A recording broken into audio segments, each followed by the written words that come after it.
Well, hi everyone, welcome back again. Today I am with my friend Kyron Gosse, who is sitting in Milford in Auckland area. Welcome to the show, Kyron. Thanks, Lisa. Now, I'm standing on a treadmill and I was going to do a walking interview on my treadmill that I've just hired while we're in lockdown, but the bloody thing's not working. So that didn't work. And Kyron is sitting in his tiny house. He is a guru when it comes to tiny houses, has built his own tiny house. Kyron, tell us a little bit about that before we get into the actual podcast. Okay, yeah, cool, no worries. Well, my actual background is property investing, and then through some of the entrepreneurial groups I'm in, started really getting into futurism, what future technologies and trends are, and I was sitting there talking and like commenting on what different trends are and how they're going to disrupt the property industry, I guess. And then I was like, actually, I'm sick of just talking about it. I'm going to start making it happen. And so a big thing for me is demonetizing your living so you can actually do more with your life. And I was like, actually, tiny houses provide you with this opportunity. Yep. And I was like, if I am going to jump in and do stuff with tiny houses, I've got to live in one myself. And so went through all the process of figuring out what the rules are, what you can do, what you can't do, that sort of thing. Got my tiny house built. Been living in here for 6-7 months now. Wow. But also a big thing for me about the whole tiny house space is I really wanted communities. And so we've gone unconditional on a purchase of a campground out in Muriwai in West Auckland, and that's going to become New Zealand's first tiny house village where Amazing. people buy in, they own a share of the company. There's about 18 of us all living in there together, and we've also got this amazing cafe on site, which we all have an ownership share in as well, which the income from that covers people's living expenses. So we settle on that in August, no doubt by the end of 2020 we'll be living in there and have everything set up. But yeah, that's really exciting. You're certainly a person, Kyron, who thinks big, even though you're living little. You think big. You have a big vision, and it's pretty damn exciting what you're doing, and I'll be super excited to see how that progresses. And what a forward way of thinking and adapting to the situations and the trends that are happening, and finding a way to get out of the rat race, which right now I think we're all thinking, how the heck can I get out of the rat race? And we're actually being taken out of the rat race temporarily, all in lockdown. But so you're very, very interesting what you've done there. Congratulations on getting into your own little tiny house, which I'm sure was a mission to get completed. It's absolutely beautiful. I had a tour before, but we won't go there again because poor Natalia's up in the bedroom. She might not appreciate that. Yeah, probably not if it went public. No, poor girl. But however, I do want to talk to Kyron today, everyone, about the Unity Ultra. Now, the Unity Ultra was held just over a week ago, before everything went absolutely insane in our world with coronavirus. It was heading that way at that stage, but it wasn't in full lockdown. And Kyron was able to make the whole race happen. Now, we've been planning this for over nearly 3/4 of a year or something. Poor Tom Hickman, who's the actual director and organiser of the event, had to go actually the day of the race back to England because of the coronavirus and the situation back home. And so Kyron sort of took over the reins. And it was one of those races, I think, like I was meant to be down there. I was meant to be ambassador for the race. This was commemorating the victims of the mosque attacks. And Kyron's going to share again his story around that. And it was meant to be raising money for Red Cross, which we did. But I didn't get to go down there because my husband and I decided, because the coronavirus was coming and we were going into lockdown in the next few days, not to risk my parents, basically, my elderly parents. I didn't want to put them exposed into any risk, and so we had to make that hard call, which was rough. But some of the runners managed to get there. Some of them. So tell us, you pick up the story now, Kyron, and tell us what was actually happening down there. Yeah, I think it's actually an amazing story, and that's why I reached out to you. And the podcast called Pushing the Limits. I was like, this is absolutely pushing the limits on everything. So I think most people have probably listened to the previous podcast we did with you, where Tom and I were in Christchurch and we were organising everything. So to rewind 1 year ago, 1 year and a bit, 15th of March 2019. a gunman walked into a couple of mosques in Christchurch, killed 51 people, 40 people injured, and one of those people who were killed was my auntie, my dad's sister. Her name was Linda Armstrong, and that threw my world into a bit of a disarray. And I knew I wanted to do something out of it, something, you know, how can such a shitty bad day, an event, how can we do something really positive out of it? And so I connected in with Tom Hickman, who I knew from when I'd done the Bali Hope Ultra, which is my first run, first big run. And this ultra, yeah. And there was so much love and just the way he does his events. I was like, yeah, this is exactly what we need for Christchurch. And so we decided to focus. And all of New Zealand's done this. It's been amazing. No one's focused on the actual gunman and the event. Everyone's focused on the lives that were lost and the love and the unity that happened afterwards. And so we decided to focus on that, and we decided to do the Unity Ultra, a 51-mile race, 1 mile for every person who was killed from Akaroa, finishing outside Al Noor Mosque in Hagley Park. And so we set about doing that, and then everything was going pretty smoothly. We had a good 18, 20 or so people signed up. We'd all started raising money. The whole idea was raise money for the Red Cross, for the Refugee Resettlement Program. My auntie found Islam after volunteering at the Mangere Refugee Centre. Mm-hmm. And so we felt it was a really nice, appropriate way to sort of continue the work that she had started. Absolutely. And so that's kind of the background to everything. And then we get to Christchurch. So to give you an idea, because last year everything happened so quickly and so crazily, my family never really caught up. We never really got to have a proper funeral or a wake. And so everything was around this sort of 1-year anniversary. And so on the 13th of March 2020, I arrived down in Christchurch, and then my brother flew in from Melbourne. My parents and my other brother flew in from Perth, and then my other brother, he flew down from Bay of Islands. So we're all there. On the Saturday, we did a headstone unveiling, and we had a little, private ceremony at the cemetery. And then on Sunday was supposed to be the remembrance, and like the national event, and that got cancelled because of coronavirus. And we're all sitting there going like, what? Why are they cancelling it? In this case, New Zealand only had 4 or 5 cases. And I guess that, we weren't really expecting it to just do what it's done. Yeah. And so we're sitting there going like, wow, that's a bit of an overkill, isn't it? So we just, turned out it wasn't. They made the right call, but, it really happened so incredibly fast. It was like almost hourly changes were happening. Yeah. Sunday, we just went to the local mosque instead, which was actually quite nice. And then Sunday afternoon, I think it was, they announced that anyone flying in would have to self-quarantine for 2 weeks. And that was just the first thing, because that meant we just lost all the Australians and everyone immediately. Yep. So from that one decision, we lost about 5 of our runners, and we're like, oh shit. And it was funny because when Tom and I met you, we didn't even know how this run was going to go. And we said, hey, if worst comes to worst, there'll be at least Tom and I just running it, right? And then so on Monday, Tom rings me. He's like, are we going to do it still? And I was like, yeah, let's do it. We said if worst came to worst, it'd be you and I running it. Yeah. And I'm still determined to make that happen. I'm not sure that was the right call, but I made the call, and we decided to stick with it anyway. So we got around, and just almost day by day new things happened. The virus got worse, and just all of a sudden, like, restrictions started coming on, and it became really evident that the country was going to go into lockdown. It was going to go into lockdown quickly. And so my family had come over from Perth, Australia, and I was like, you guys need to book the first flight back. Yeah.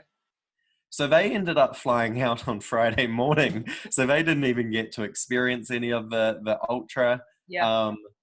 Friday afternoon was when the actual event started. So the way we did it, it was kind of like a hospitality type package where we were supposed to go spend a night in the Onuku Marae.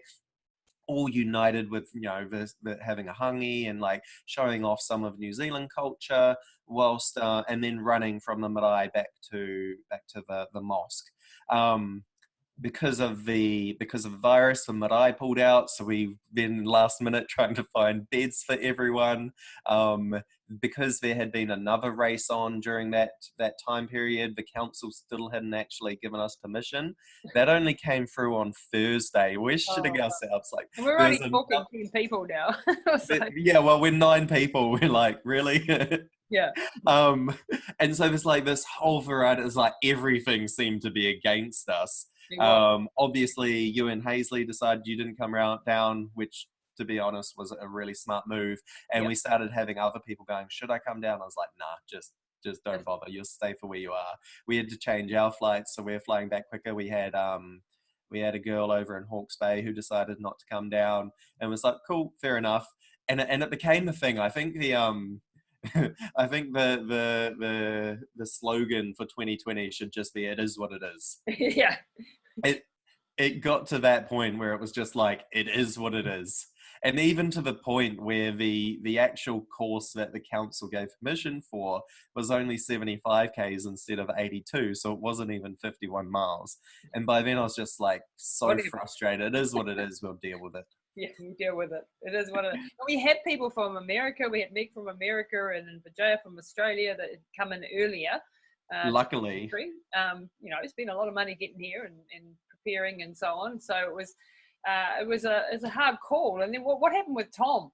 Like Tom, the race director had to bugger off back to England. Yep. So that was like the next thing. We'd both been in Christchurch for about 5 days together, but I never even saw him. He had everything under control. So I was like, cool, I'll do my family thing. And then all of a sudden he's like, the UK is closing down their borders. If I don't leave now, I don't even know if I'm going to be able to get it back in. Yep. Plus, my partner's just had a medical she was issue, not well. and she's in hospital. And I was like, oh, fuck. He's like, I'm off to the airport to get on the next plane I can. You're going to have to pick up the pieces. Yeah. And so I'm going like, oh, shit. Race director? Sudden race Luckily, his flight had Wi-Fi, so he's WhatsApping me everything I need to know, and I'm running around. So now not only am I like days away from running 82 kilometers, I'm also having to do all the hospitality for it, organizing everything, making sure we've got food to put on the aid stations and all of this. And it was like, fuck, what is going on?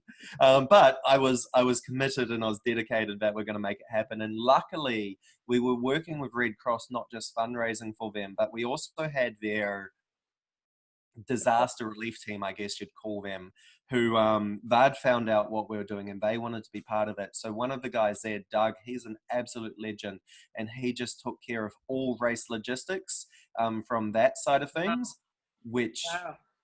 If it wasn't for them, I don't know that we would have been able to pull it off as we did. Amazing.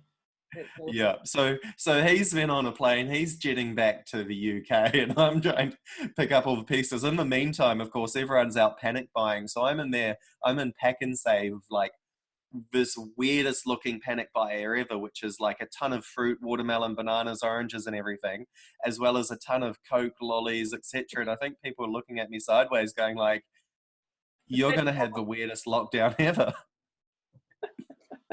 When actually it was aid station food. Exactly.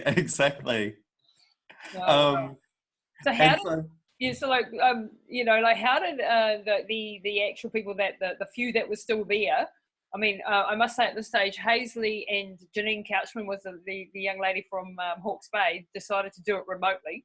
So on the Saturday we were out running. I was crewing and running, and Hazley was running the whole, he did 51 Ks, as did Janine. And so we were remotely sending messages to you guys and posting up on social and trying to make something out of it, you know, like it's just one of those, you know what the stories call for? It's the adaptability and being able to pivot on a dime and still make something happen, and picking up the pieces of the mess. And it's a good message actually for what we're going through right now, because it is about okay, everything's turned to custard. What's our next move? You know, are we going to just sit down and cry, or are we going to take action and do the best we can and keep moving and keep pivoting? So I think it's a brilliant story. Well, I actually I love it too, because it really came down to that spirit. And, you know, we lost a ton of people. And like you say, Hazley and Janine, they did their own ones remotely. But it really came down to that spirit of why we were running. And even though nearly everything else about the run changed, I see it on the Friday when we're doing like the introductions and everything. I was like, for the next 48 hours, the coronavirus doesn't exist. We're here to run for the lives that were lost. We're here for a different reason. The only time I want you to mention the word corona is because you just bought me a beer. And we did it. We did it. We had people who were there just dedicated to running and for that love of running, or they were there because they really wanted to pay their respects to the 51 lives that were lost. And a lot of it was overshadowed by the whole virus and everything happening. So it was really beautiful, Lisa. And I think what I like about this whole story is when I first saw Tom's first ever video advertising the Bali Hope Ultra, he had in it in the video that he was putting together a small Born to Run style group of runners. Mm-hmm. And I'd never understood what that meant at the time, but I actually listened to Born to Run whilst I was training for this one. Yeah. And I was like, oh my God, I get it. Yeah. And that's really what we ended up with. I mean, in Born to Run, they didn't even know if they were going to be able to meet up with the Tara Umara to do that run. Yeah. And this whole time we're going through, we don't even know if this run is going to happen. We could get cancelled by the city. We could get, you know, locked down by the government. And even to the point, Meg is still in New Zealand. Yeah, she was the American. She made such a commitment that she was going to come, she was going to run, that she's now caught in the lockdown. She's here for 2 months. We don't know how long she's going to be stuck here for. She's a Kiwi now. yeah. But like, that's the commitment these guys made. And it was really amazing. And so whilst so many things changed about it, even to the point where the night before we're at dinner, and I was like, well, couldn't we just do this one leg twice and that would add it up to 51 miles? And everyone's like, yeah, let's do that. We came to run 51 miles. We'll shoot ourselves in the foot later if we don't run 51 miles. So let's do it. And so the night before, we went from 75 Ks back up to 82. Oh, wow. Like, that's a big mindset shift. Yeah. There's any extra kilometers when you've set your mind on something is really hard to shift back. Exactly. So I think it was really epic the way everyone came together and just, you know, so adaptable. Yeah. Things were constantly changing. And then on the day, Saturday the 21st, like, we just went out there and ran. It was, and what I also love about it is, you know, you touched on Hazley doing it where he was. We had Janine do it where she was, but we also had other people who were like, wow, this is really cool. We want to be able to pay our respects in our own way as well. We can't run 51 miles ourselves, but we'll do what we can do. So there was actually a guy, Ian, he'd been in he's been in a wheelchair, Ian Walker, a good part of his adult life. And he was actually in the spinal unit and got to know one of the victims. So he decided he was going to do something for them as well. Now, because unfortunately we couldn't look after him with the health and safety features. So he was kind of associated with us, but he went out and he did like 75 Ks or something, 72 Ks on his hand cycle. We had the police, they emailed us 2 weeks prior and said, hey, we'd love to do something. We're in no shape to go do an 82K run in 2 weeks time, but we can put a relay team in. And so even the police showed up and did their own little thing with us. Oh. And so when it all finished, it was like this, it was, you know, everyone had shown up and done their part in whatever way they could. Yeah. And I think there's a few key points too. And we put this together because we wanted to be able to do something for off the back of the mosque attacks, right? And whilst initially there was a lot of love and support and there's all this money raised and it went to the victims, there were actually a lot of people affected who didn't receive anything, not even from a monetary point of view. It's that, like, they had no outlet. Yeah. And so we had Jordan, and Jordan, he's a paramedic of some type, like he's not actually St. John's, but he's a first responder in some way. And he was one of the first on the scene. And I know that screwed him up big time. Yeah. And Traumatic, even big time. Yeah. The things he must have seen, and even the night before, we were having this dinner over the chat over the dinner table, and he's there's tears in his eyes, and you can just tell, like, this is a chance for him to actually get some closure himself. Absolutely. And then we had Hazel. Hazel was, she's part of your crew, and she was supposed to do Marathon des Sables, and it was cancelled. She's like, I want to do something, and so she decided to join us, which was amazing. And she's sitting there over the dinner table going, like, thank you for including us in your healing process. Wow. And it's like, wow, I never thought about it that way. I've been so focused on the logistics, the hospitality side, that I never really thought about what everyone else was getting in. Even Doug and the Red Cross team, they manned crisis control for 17 days after the actual attack. Oh. And they're like, we wouldn't run, but here's a chance for us to actually do something positive out of it. And, for us, whilst we're slowly killing ourselves over an 82. Literally. Hard yakka. They're sitting there going, like, oh my God, this is amazing. And they got back to their HQ at the end of it. And there's not supposed to be social distancing, but they're just having this big hug and like, man, this was amazing. Like, we got to come back and support them next year. Yeah. So I think whilst the actual thing wasn't what we really set out, well, it wasn't what we designed, we totally achieved what we were setting out to achieve, and it was magnificent. Absolutely. And I think there's a lot of people that have been affected, and like a lot of people, this was before things really heated up with the coronavirus. It was just happening like in the middle of this, so people were still, like, now we know better, we wouldn't be hugging, at that stage there was still a lot of, there's only a couple of cases and there was nothing down there, and so so we know that better now, so people don't go out and hug. Whoever's doing that, listening to this now.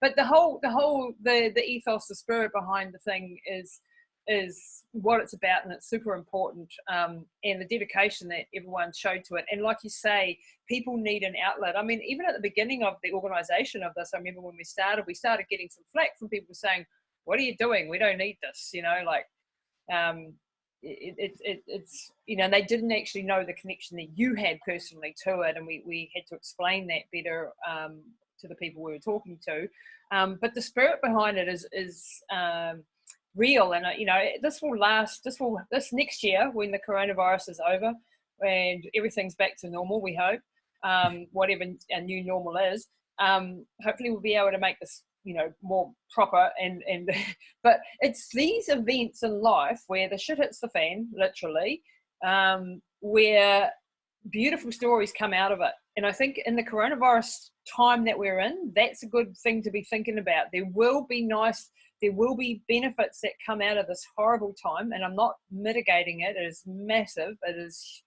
horrendously hard, but there will be some silver linings to this whole scenario. And we've got to, like you did with, losing your auntie, you made this into something positive in honor of her and the other victims. And that is the key point here. You've turned, and this is what runners do. We run, and it, I've done heaps and heaps of charity events and raised money for different charities and so on, because it's what, kept me going, and it kept me motivated. And it's one way it's our way, it's a runner's way of giving back. So congratulations, guys. And I know the actual run itself, custard, you had bloody winds, crazy